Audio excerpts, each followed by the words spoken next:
Why are you here this morning?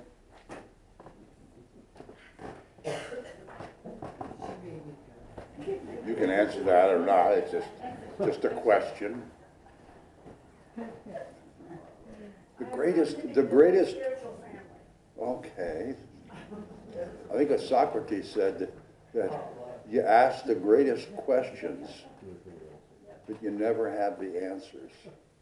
That's the cool thing about being really on top. Just ask questions. But maybe it's for enlightenment. I don't think that you can find enlightenment. I believe we're spiritual beings, and we already possess enlightenment by our very being. The trick is to figure out ways to allow that enlightenment into our human experience.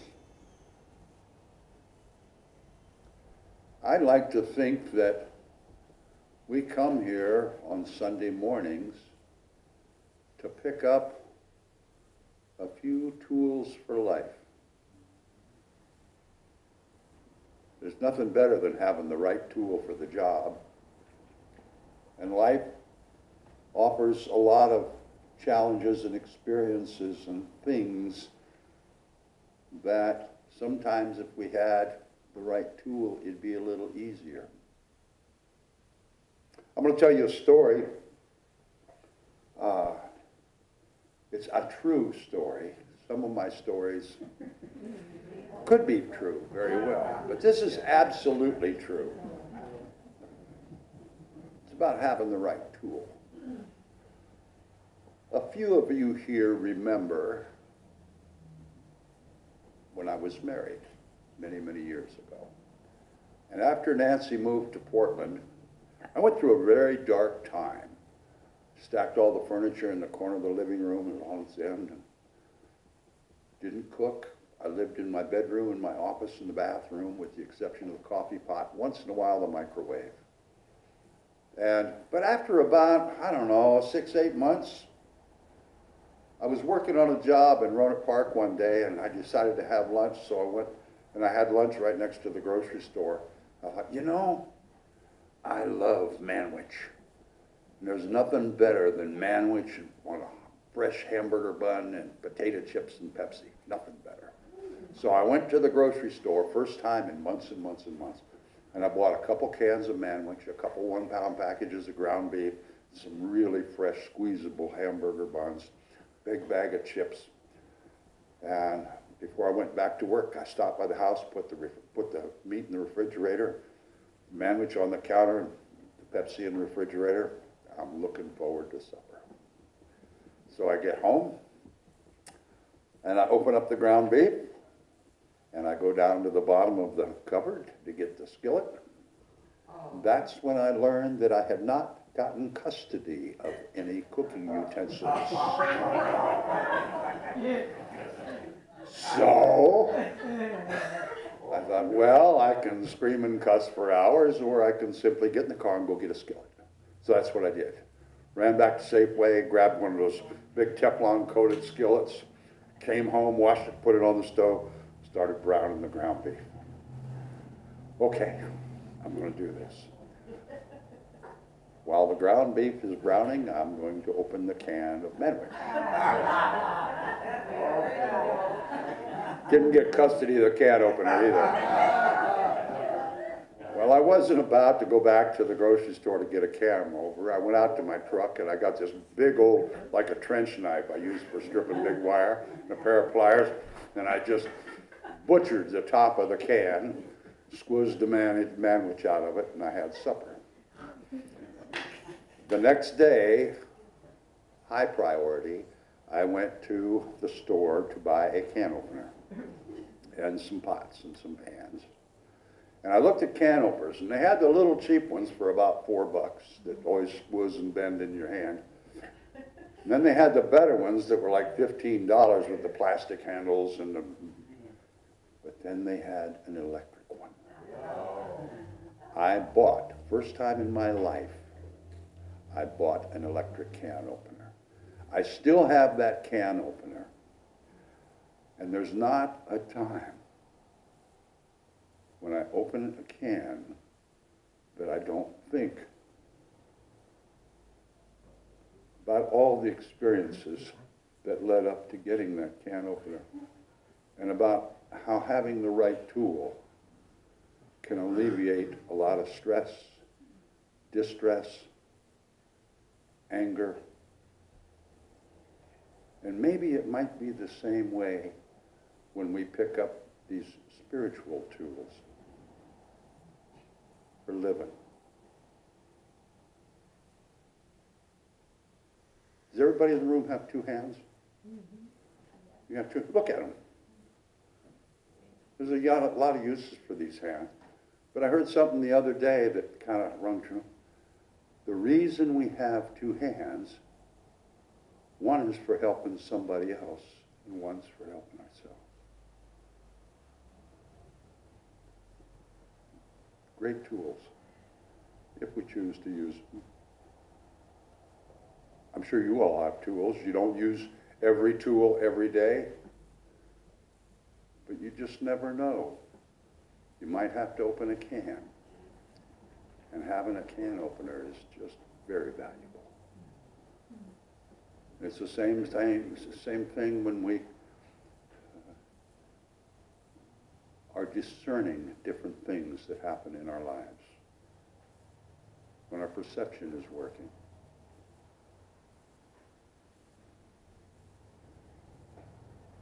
I think, I spend a lot of time studying the great masters, the great thinkers.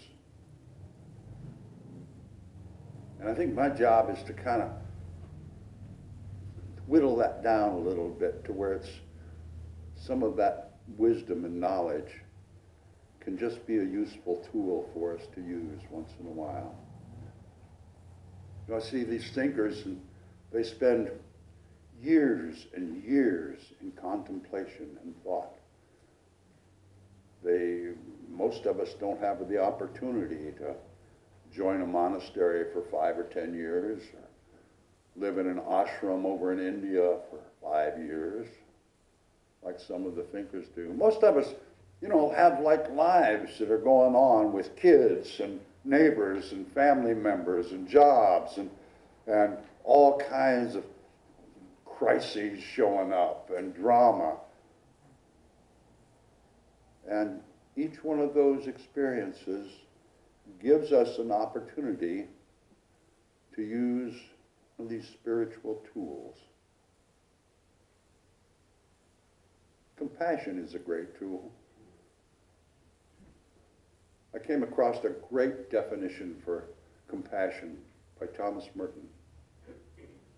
He said, compassion is the awareness, that word again, becoming aware of our inner dependence on everything. Compassion.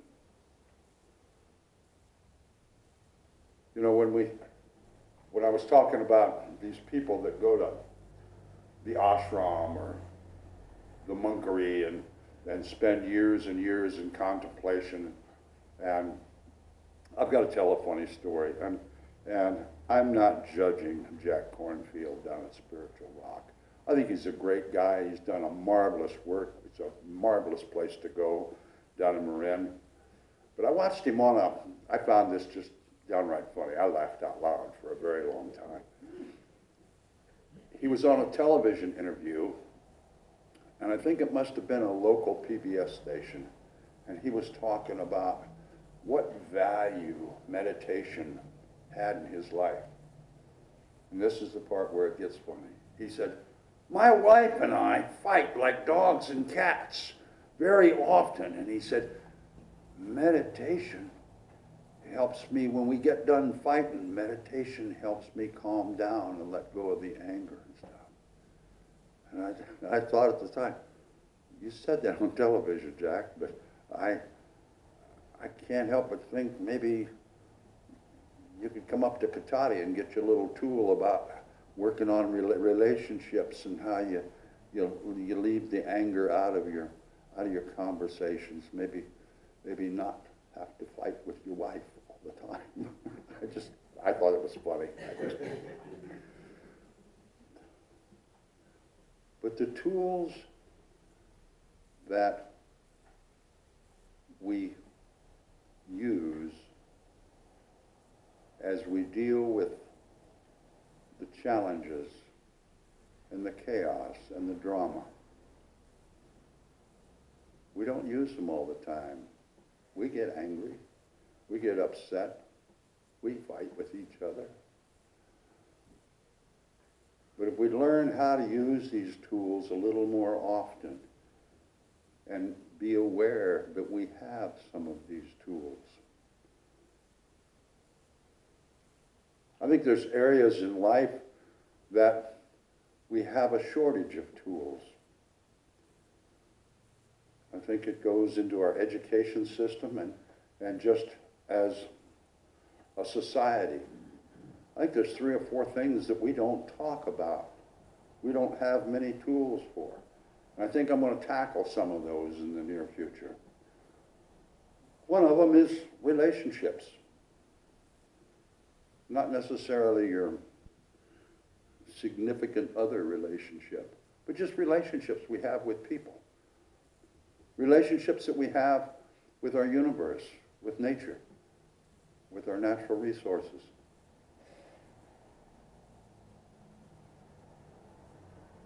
Another part of life, facet of life that we don't talk about very much is understanding and awareness of our own sexuality. We don't talk about that. We don't teach about that. And every Sunday we talk about and affirm and celebrate our abundance and prosperity. But we don't talk much about money.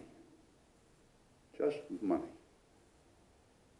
What it means, how we value it, how we use it.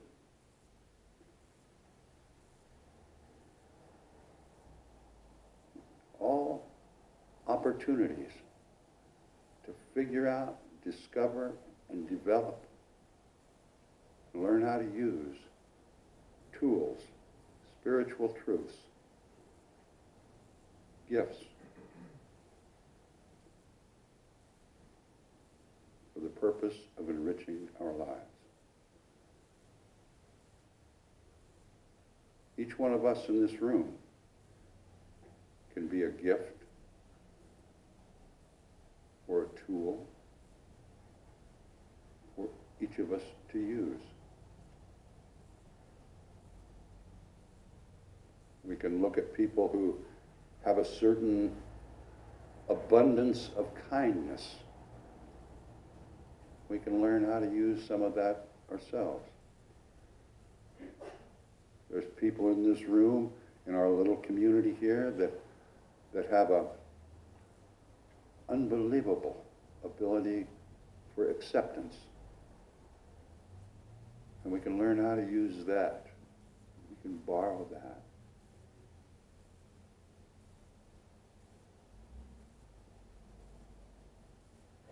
We have a tool sale here every Sunday.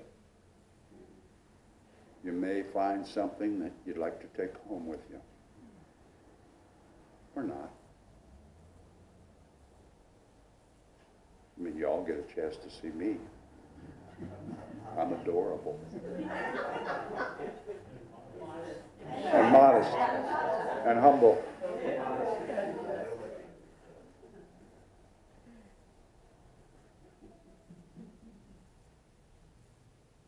As I look around the room, I'm just in awe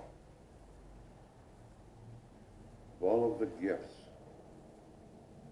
all of the tools that I see each one of you use every time I see you.